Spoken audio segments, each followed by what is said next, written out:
అన్నా నా పరిచర్య చూడాలంటే రండన్నా. భద్రాద్రి కొత్తగూడెం మారుమూల ప్రాంతంలో నేను చేస్తున్నానన్నా.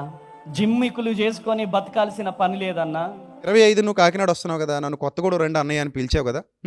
కొత్తగూడు రండి అన్నయ్య, నేను ఎలా పరిచయం చేస్తున్నానో చూడండి. ఏడ్ చేసావు అనవసరంగా. ఏడవక నాన్న, నువ్వు ఏడవలసిన పని లేదు. నువ్వు ఎందుకు ఏడ్చావు అసలు? నేను ఏమైనా తిట్టానా, కొట్టానా? నేను సరిదిద్దుకోమని ప్రేమగా చెప్పాను.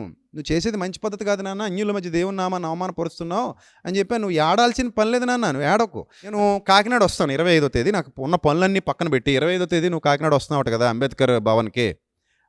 I will come there. నేను అవసరం వేదిక మీద కూర్చుందాం.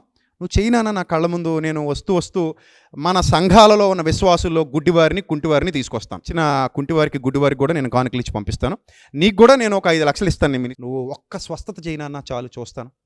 యేసు ప్రభువు చేసినట్టుగా, అపోస్తలులు మనకి మాదిరి ఉంచిపోయినట్టుగా, ఆ మాదిరిలో బైబిల్ క్రమంలో ఒక్క అద్భుతం చేసి చూపించినాను.